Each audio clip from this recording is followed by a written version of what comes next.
In this lesson, I'm going to show you how to create a gradient background for an element without using an image. Dreamweaver CC has a built-in gradient tool that makes it a breeze. I want to add a gradient to the footer of this page in the Pacific Highway case study, to this area here. If you need a copy of the files, by the way, you can find them in the folder for this lesson in the Diving Deeper into CSS folder of the course assets. So let's get to work in the CSS Designer. First need to select the style sheet, highway.css in the sources pane, and then in the selectors search field, let's find the footer. There it is. And I need to go down to the background area for the gradient. Paradoxically, although you don't use images for gradients, the property that you use is background image. And if you look at background image, you've got URL, which is for a real image, and then gradient. All modern browsers support CSS gradients. The only notable exceptions are Internet Explorer 9 and earlier, and for them you can substitute a solid background color, and I'll show you how to use the gradient tool to choose a suitable one. So let's launch the gradient tool by clicking the color box alongside gradient.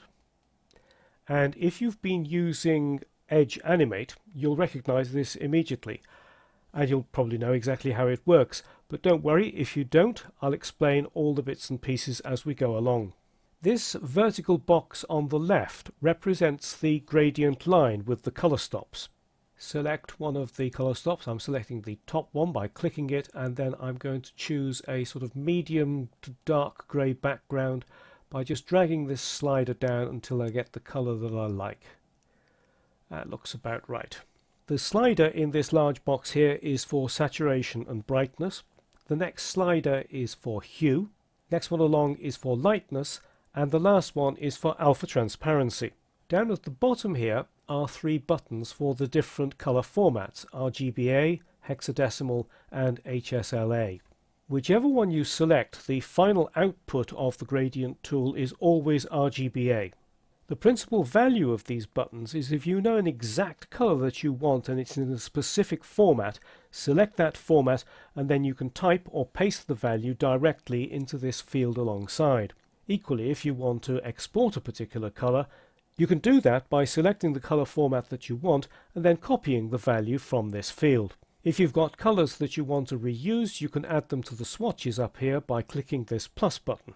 However, you need to be aware that once you close Dreamweaver, all the values stored in the swatches are lost. At least that's what happens at the moment. There are plans to change that, but it hadn't happened at the time of recording this lesson. I'm going to select the lower color stop now and change that. I don't want it to be red, I want it to be a slight sort of off-white. Yes, that looks about right. And I'm going to move this last color stop up a little bit by dragging it so that I've got that sort of lighter feel at the bottom.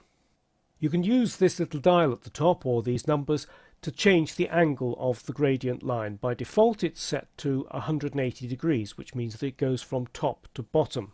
But you can either drag this little wheel around, or you can drag to scrub the numbers here. I want to get it back to 180. What I'm going to do is I'm going to click in there and type 180 and then press tab. There we are. If you press enter, it will actually close the gradient tool.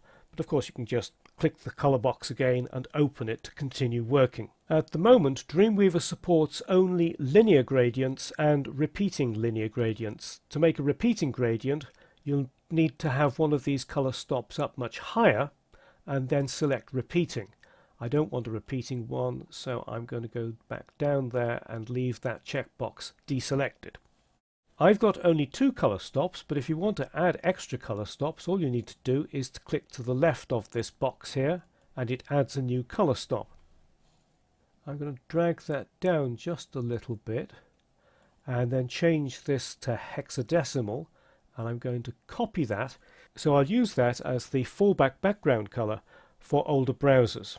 So I've made all the changes that I want in the gradient tool. Just click away to close it.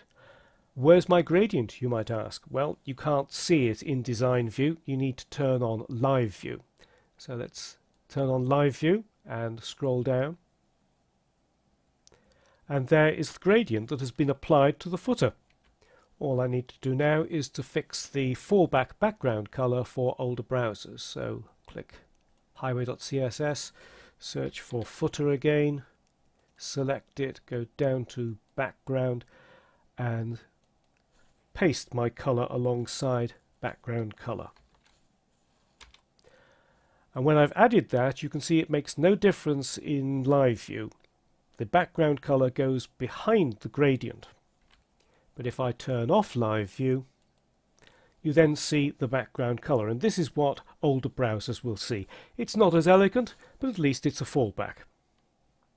So that's how you use the gradient tool in Dreamweaver CC. It makes light work of creating linear and repeating linear gradients. You can add as many color stops as you like, set their transparency, and choose the angle of the gradient. You can also save colors and gradients for the current session, but the swatches are currently cleared as soon as you close Dreamweaver.